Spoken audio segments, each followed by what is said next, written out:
We were at an event at the New York Stock Exchange, just talking business and strategy, and we bumped into each other, started talking, realized we were both Morrison Visa holders, and Elaine said, "Have you ever met Bruce Morrison?" And I was like, "No, I haven't." She said, "We really should thank him." And I was like, "That sounds good, but I wouldn't even know where to start." I was fortunate to have an amazing friend, and we call each other cousins, Elaine Brennan Glucksman. And I shared thoughts, but once I realized that, first of all, Bruce is alive and well and kicking and still working, and I shared it with Loretta, "What do you think?" And she knows Bruce, so she called him. And I think it was really profound what he said. His response when he heard that there's a group of us that would like to thank him was, "It's like being the best quarterback of all time."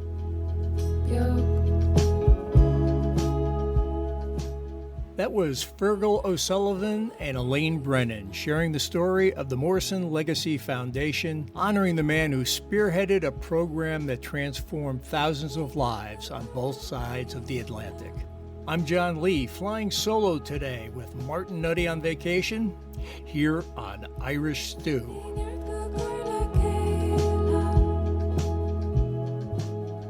Working with Martin has taught me a lot about the power of partnership, so we are thrilled to be media partners with Irish Central, which is sharing our episodes with their international audience. So look for us at irishcentral.com, your daily source for everything Irish.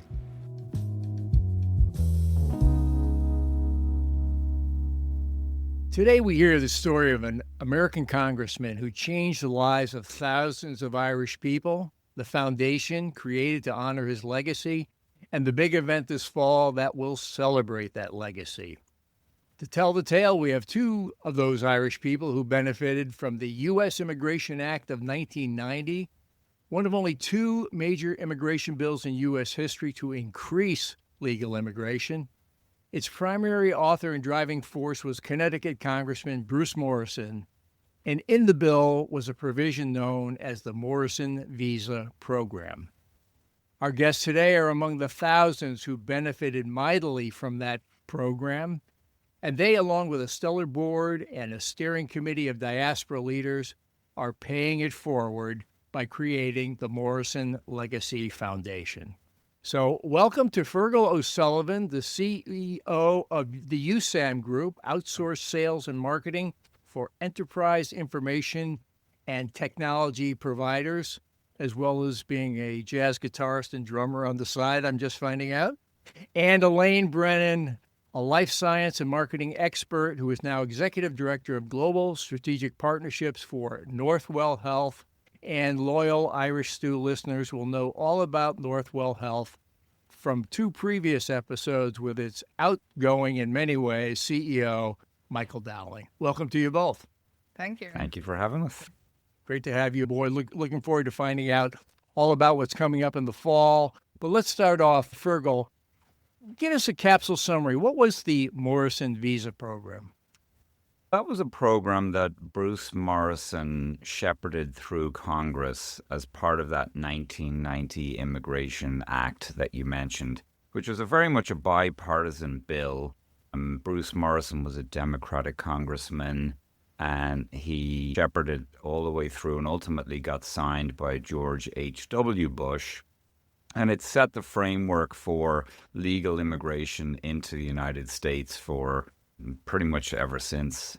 And part of that effort was a particular component which became known as the Morrison Visa program, that allowed citizens of those countries to apply on a lottery basis to get a green card, permanent legal resident status in the United States of America. And Elaine and I were fortunate recipients of that, but there were literally tens of thousands of them, largely in Ireland, but also many other countries. I believe Poland might have even come out with even more visas than the Irish did, and several countries in Africa did extremely well out of it. So it was just a very meaningful program that had a major impact, lots of benefits, both for the people that came over and very honestly for America too. You know, I was looking at your board and your steering committee. I know several of them. I know of more of them, and it's a very accomplished group, including Elaine. Elaine, what is the Morrison Legacy Foundation? Thank you, John. So the foundation was established to basically honor the legacy of Bruce Morrison. We set up the foundation in March this year, and the Morrison Visa holders are banding together as a community. The beauty of it is that we all came out here with similar backgrounds, but I would say about 50% of us got educated in Ireland, came out here in our early 20s with the shoestring, many of us, and lots of fun stories on the website to show how we really were grifters and grafters and made it happen. But the foundation itself was set up really to honour and thank Bruce Morrison for his contribution in changing the lives of so many of us. Yeah, let's get a little flavor of the event coming up, the date and the location. And So we're hosting Bruce in the inaugural event, October 1st, at the Rainbow Room in New York City. And this is to basically thank Bruce from the Morrison Visa holders. Now, not all 45,000 of us will be able to fit into the Rainbow Room, but many Morrison Visa holders want to partake in this. They want to contribute. They're sharing their stories. But ultimately, the gala itself is the inaugural gala to honour Bruce Morrison himself and to extend the legacy of what he has done and created for so many of us. And I understand you have an inside track on the management of the Rainbow Room.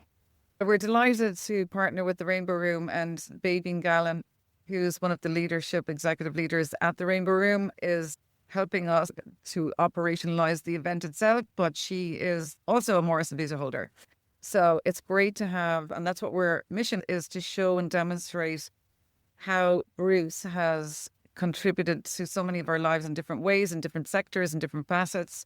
And even as just another example of a leadership role in the United States, contributing to the United States, and has been a fantastic partner to us. John, if I can just add a little. When Elaine and I first met, I think it was about 3 years ago, Elaine, right?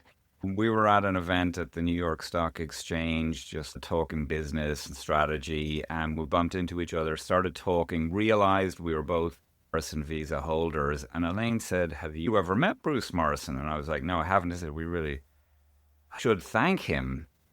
And I was like, that sounds good, but I wouldn't even know where to start. Thank goodness Elaine is very well connected and knows lots of people. And so she's really been driving this fantastically. Just generous of her to pull together all the key people, and now has a fantastic foundation set up. We're going to have this gala event. And really the primary purpose here is to just get everyone, as many people as we can, into a room to say thank you very much, Bruce Morrison, for what you did, and all the people around him. In fairness, obviously it's a collective effort. This is a democracy, and this is a very important thing that, as Elaine mentioned, there was no little thank you, leave a comment at the end of getting. We all just came over and we did our thing. We worked hard, and most people have done well out of it, but we never had that. How do you thank the person who really made it happen? So that's what we're trying to do on October 1st.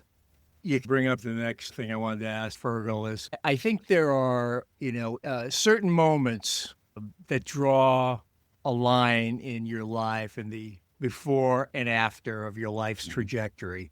And for you and thousands of others, I would have to think it came in the mail in a brown envelope from America. Give us both of you, quick feel for where you were in life before that visa acceptance letter came, and then how it changed from that point forward. Well, Elaine, do you want to take that one first? I was in college in Belgium, and my mother called me and she said, "You won the lotto." And I'm like, "How much did I win?" And she said, "You won a green card to America. You have to be there within a month." Very good. The lottery ticket that keeps on paying. Yeah, exactly. And so I said, "No, I'm not. I'm back. I'm going backpacking with my friend Helen around Australia." And she said, "You have a month to be there. Go and get your x-rays." There were certain things that we had to do, background checks and all that. And it turned out that my friend Helen also got the Morrison Visa. So Australia was scratched at that point in time. And so I was finishing up college, and we did the interviews, got the envelope, and headed to Miami. And I think, it's funny, we were so naive. I had $200 and a banana sandwich, and we got on a flight in the Shannon on Aeroflot, because Aeroflot at the time was flying Moscow and Shannon, Miami, Cuba. It was potluck where you got on the seat on the airplane. So don't get up and go to the loo, because your seat wouldn't be there when you got back. So that was my story. Thank you, Mom, for doing that. And I think what's funny is I thought I was the coming out with $200 and that. And now as we've got the stories coming in and no more than Feargal's story too, I'm like, oh, everyone has the same kind of story. Ireland has the highest unemployment probably ever. I don't know if it's been higher since. I don't think so. At around 20%. So the baseline was a common denominator, which is pretty obvious that we didn't really have much in Ireland at the time. So a lot of us came out, similar kind of story. Someone had a phone number. It was my grandfather who had the phone number of a priest in Fort Lauderdale that would take us out every Sunday. And we were so happy to be taken out. But we all have a very similar common denominator here, which is the beauty of our stories. And Feargal will tell you his as well, but that's the foundation of mine.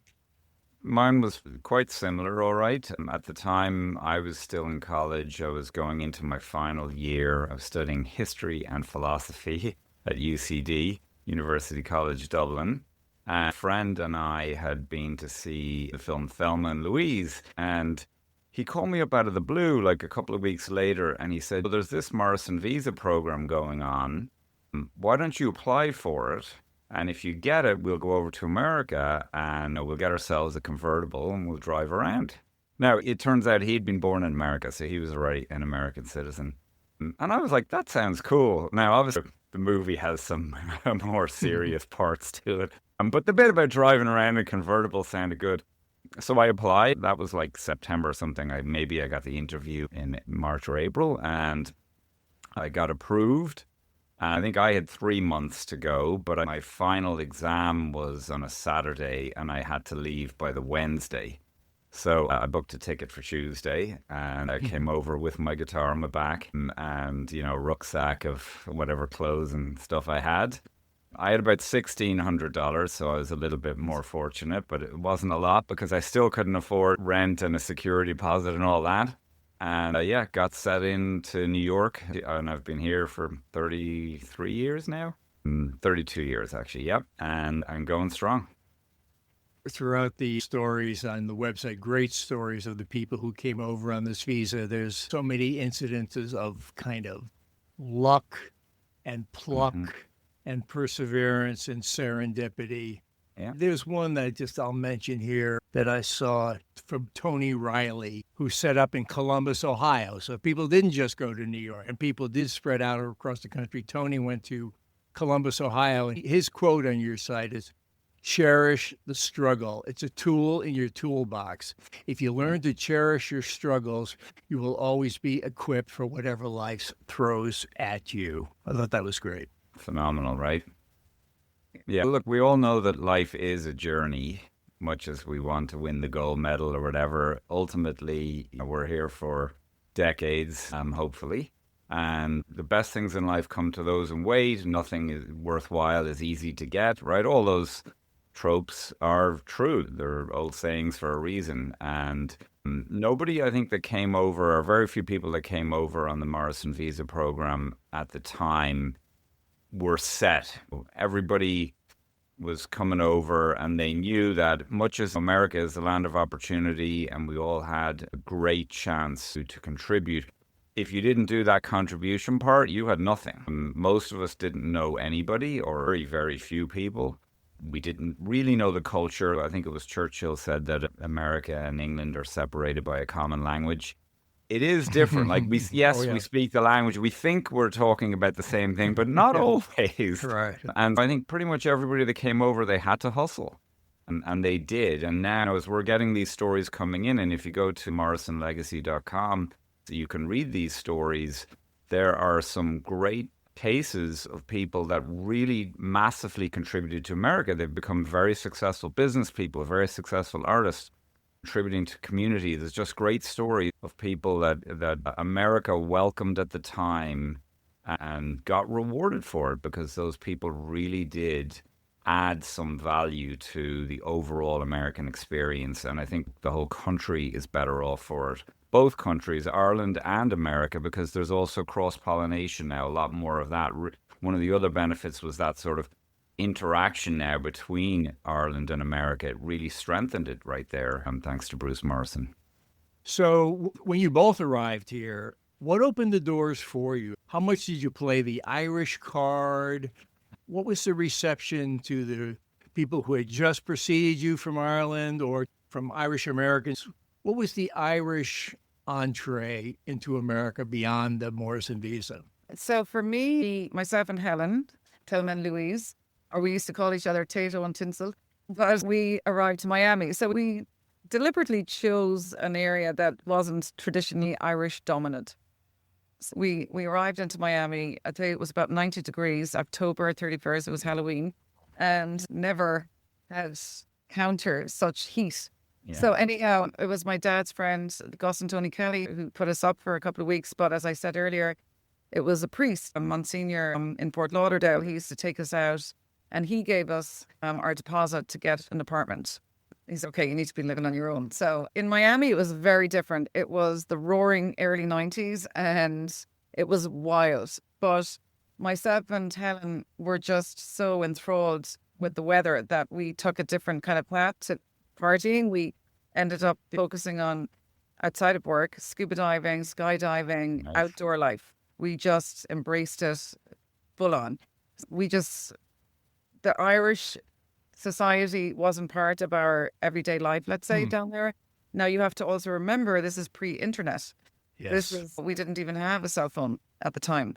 So it was 1994 and we also were earning very little money. So every penny we had went into our extracurricular activities in the water or in the sky. But for us, the Irish community didn't really hit until I moved to New York years later. How about you, Feargal? Did that help you open some doors? Not particularly. I think the attitude towards Irish people in New York was positive, and that definitely helped. But it wasn't really my connections to Irish America that broke through. Originally, I had a sort of a job offer for when I came over, but that fell through. So I was in a bit of a bind to get out there and find something. I happened to walk into Douglas Elliman's office. They're one of the big property management firms in New York. They do open call or open interview on Tuesday mornings. I walked in one day. A fella had quit the day before. They needed to know, could I start the next day? I'd say it probably helped that I was an Irish guy or whatever, but for the doorman union job. But that got me off to the races. And then I had to do that for about a year just to really be honest with you, just to get enough money to be able to do anything. To forget about skydiving. I really should have gone to Miami, it sounds like. But that got me started. And then I quit and worked my way through. I worked for a sign shop. I worked for a Japanese television station for a while. And then ultimately I got into technology at BlackRock when it was a very small company at the time. It was about 125 people. Now it's the biggest money manager in the world. So I should have stayed, actually. I've done fine, but that would have been probably even better.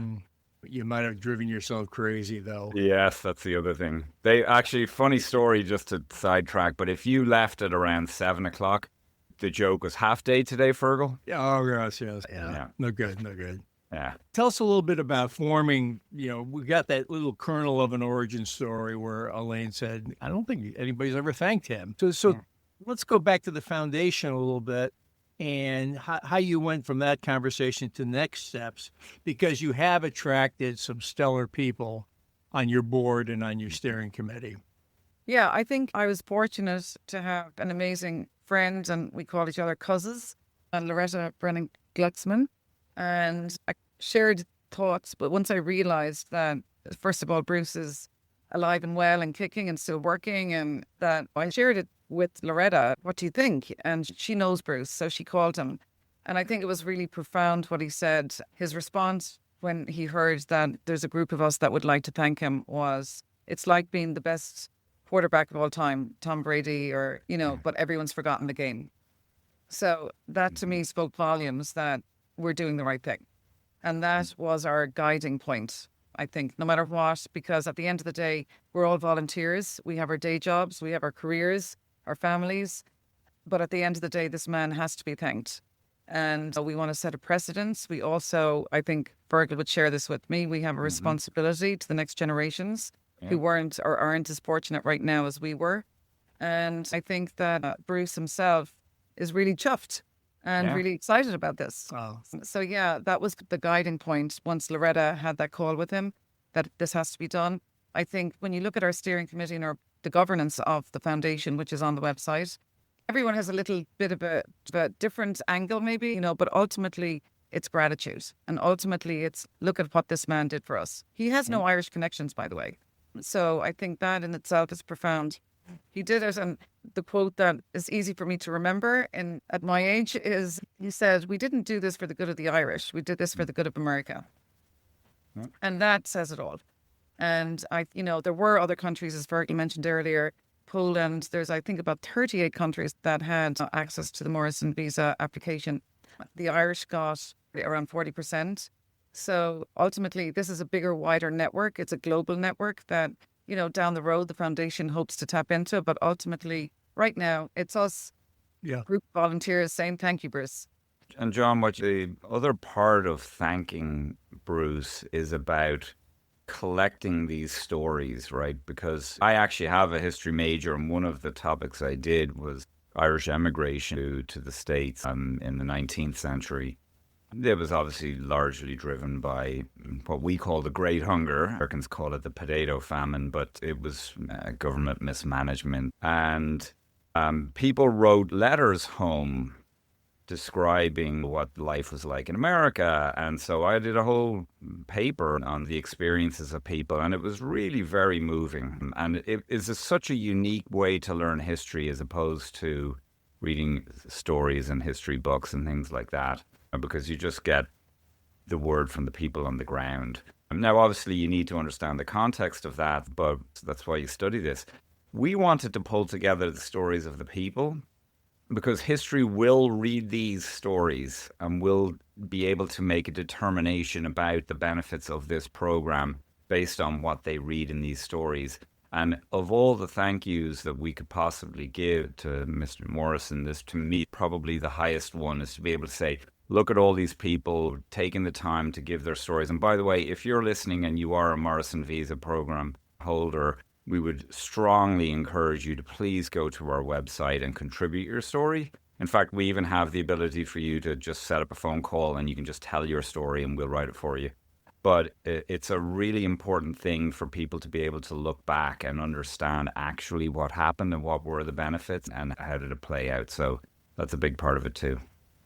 One thread I saw in the stories, besides the great coming over with nothing and figuring it out and having no idea where to go next, but somehow it worked, was, Elaine, you mentioned pre-internet, was that sort of longing for home and that frustration of only being able to get home maybe once a year. Today you can be on a Zoom call or FaceTime call or whatever any moment you want. It's almost like you're there, not quite, but certainly a lot closer than mail or super expensive phone calls. So what about that little aspect of the journey? It wasn't all, there was something left behind. John, we all appreciate, are so grateful for the lives that we've led here. But at the end of the day, there is a gap. Yep. And there are pieces that we missed out on. My own father, Sean Brennan, passed away last month, and not being home to just drive over. You've got to schedule a flight. All the nuances of being an immigrant are still there. The loneliness at times when times were tough. They say the streets are paved with gold. No, they're paved with hard workers and grafting and working 3 jobs and making it happen.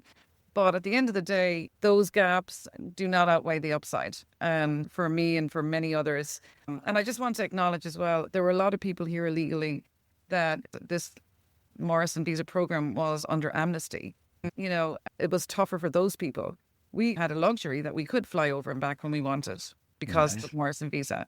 So there was a lot of hardship that Irish people were dealing with living here illegally at the time and working really, really hard. And those people, it's sensitive, but at the same time, their stories are just as important as our story. And their contributions have been massive at the end of the day. But I will add, John, having studied history and read those letters from the 19th century, we had it okay. Our worry was CI, Sprint, or AT&T to make a long-distance phone call, which was whatever. You didn't do it every week, and you had to cover the time. But you knew that if you had to, you could get home. One of the things when I came out, they don't even do this anymore, but I had what was called an open-ended return ticket. I think it was valid for a year, but basically I could fly in here and then at any point in time, if I just needed to go home, I always had my ticket and my passport. I could just get over to JFK, and get on. And if I miss that flight, fine, I'll sleep in the airport. I'll get the next one. I could be home. And even though I never used it, I went home eventually, but I didn't need it in that emergency sense. It was very comforting to know that it wasn't that easy. So certainly compared to getting on a coffin ship and spending anywhere from 3 weeks to 3 months and possibly dying, it was a lot better. As our friend Mick Malamphy, the actor and theater impresario, said, we describe it as champagne problems. Exactly.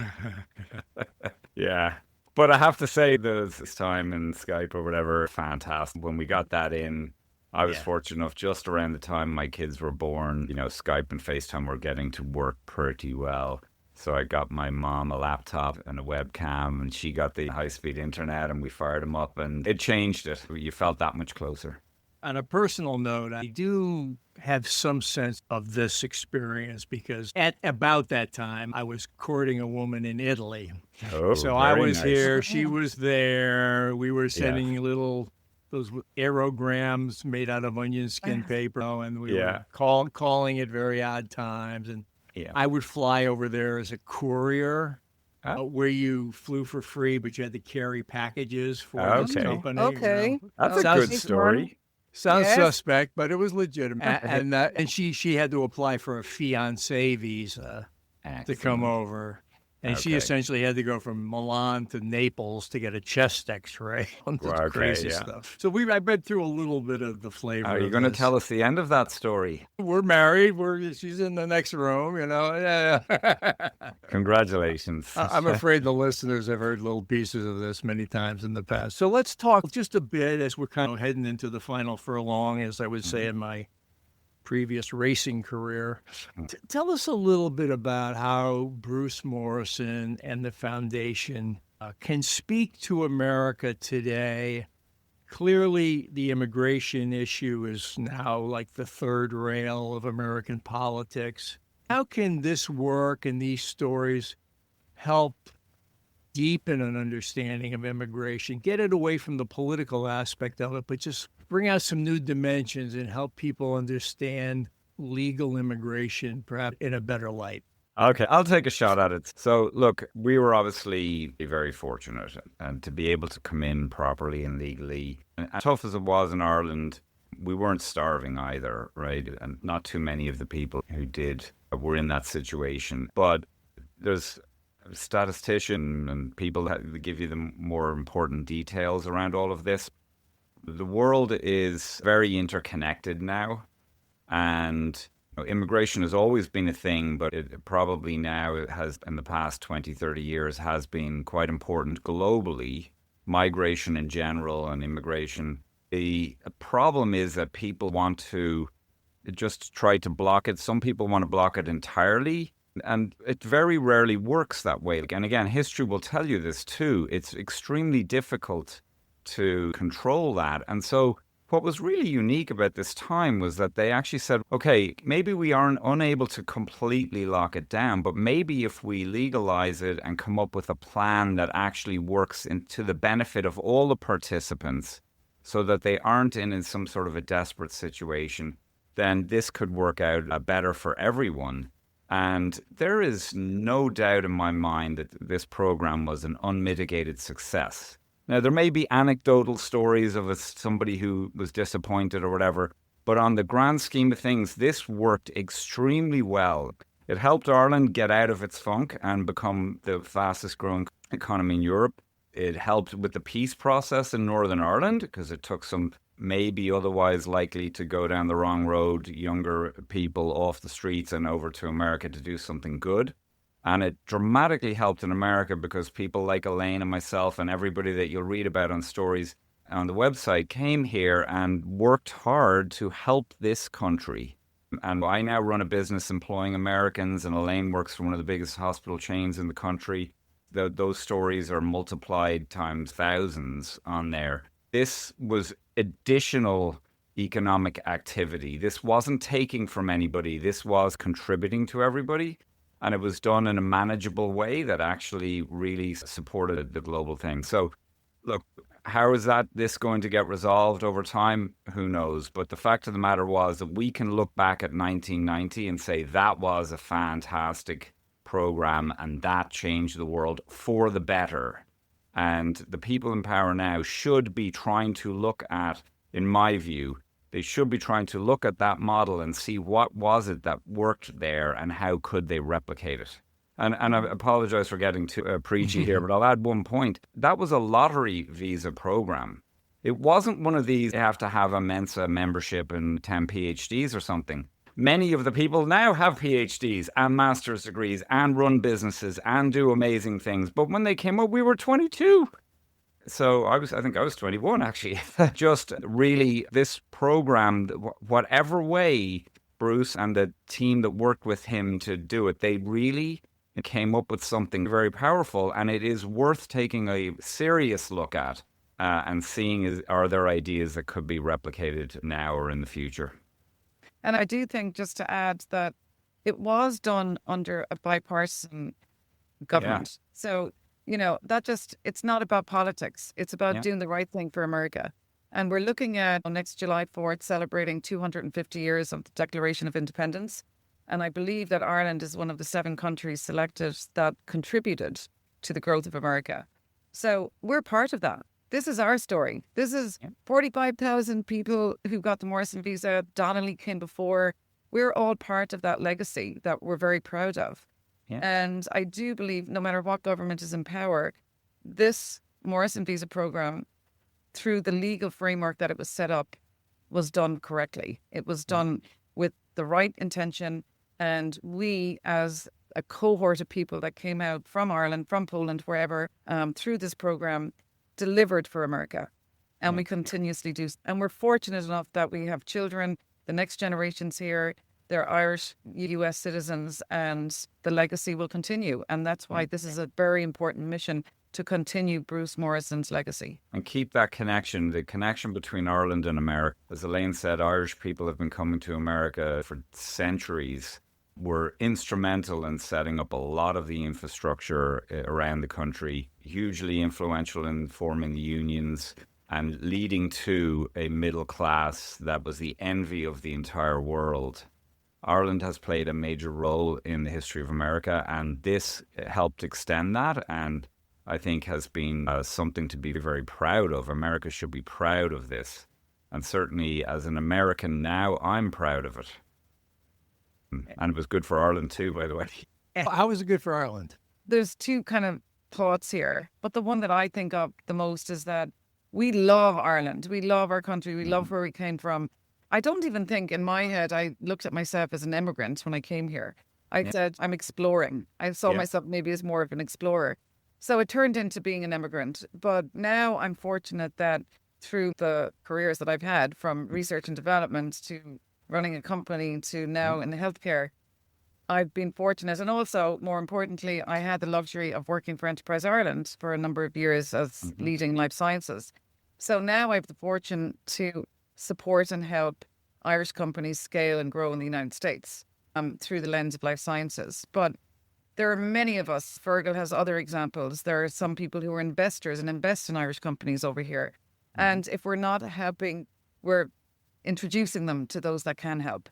So we're very committed to the success as well of Ireland and the support of Irish. I don't know anyone who hasn't touched a J1er, hired a J1er, supported a J1er over the years. So we absolutely get back to that country and we love it.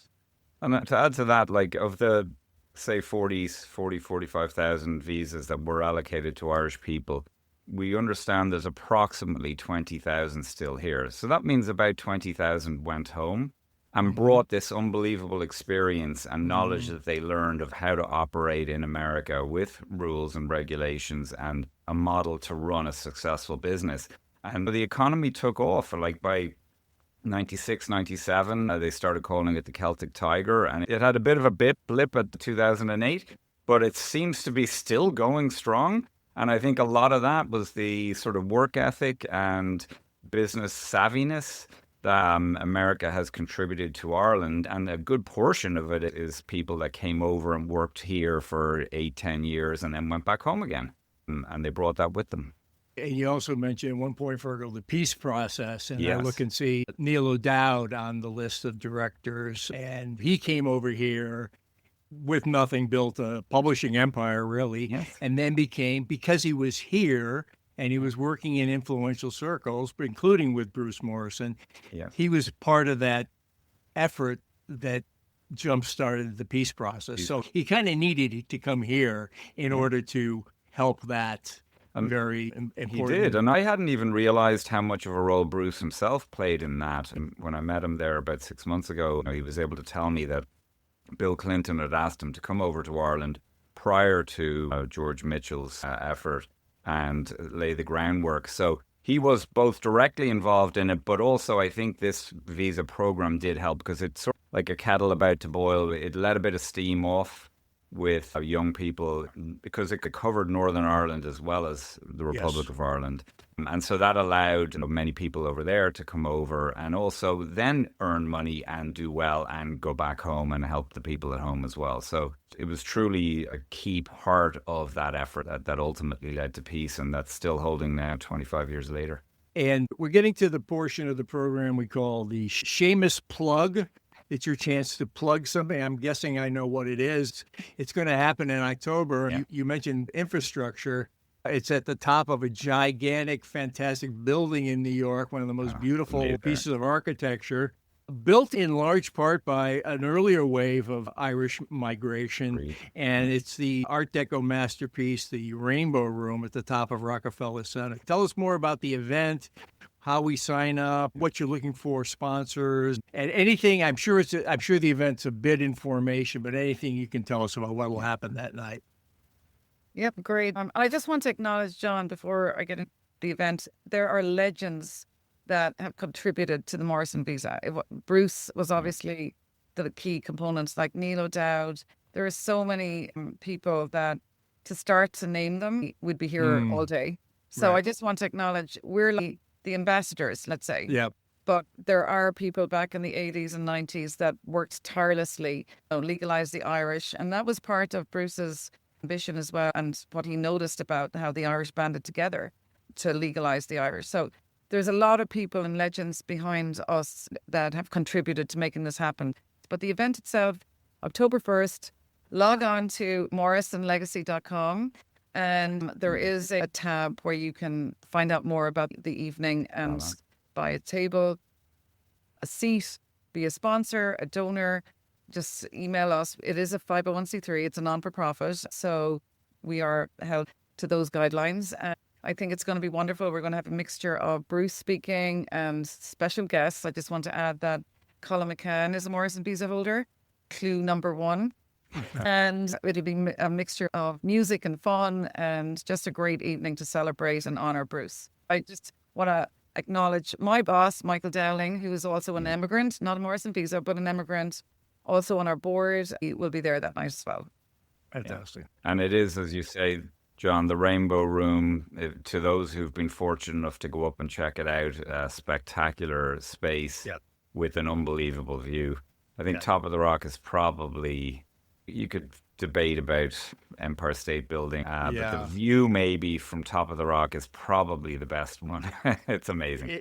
It's one of the most iconic, and I use that word lightly, iconic rooms in New York. And it's not generally open. It's an event space, so correct. You don't just get a chance to hang out up there unless. No, we're encouraging as many Morrison Visa holders to come. So we would again, please, if you hear this, please go to the website. Sign up for the gala if you can attend October 1st. I think it's a Wednesday in Manhattan.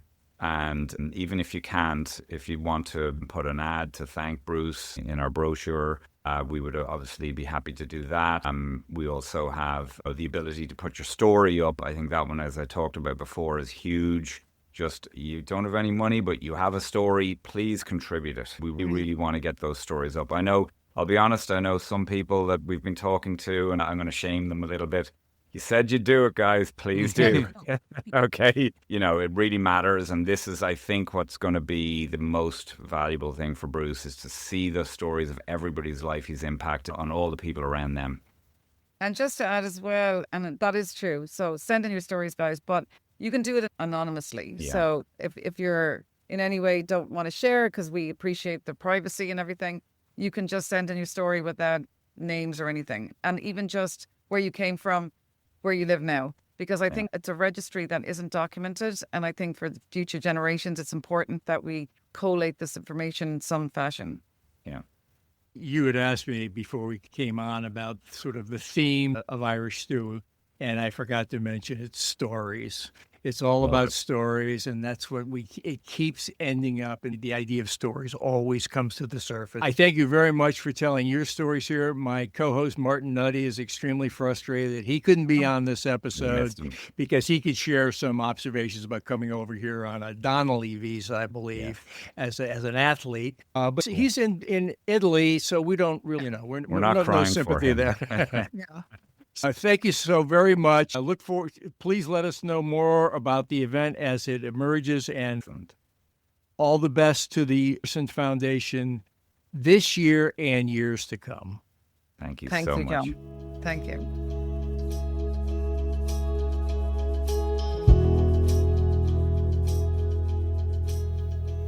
To recap, the Morrison Visa 30th anniversary celebration honoring Bruce Morrison will be Wednesday, October 1st at the legendary Rainbow Room in New York City, high atop Rockefeller Center. Get all the details at morrisonlegacy.com, links in our show notes.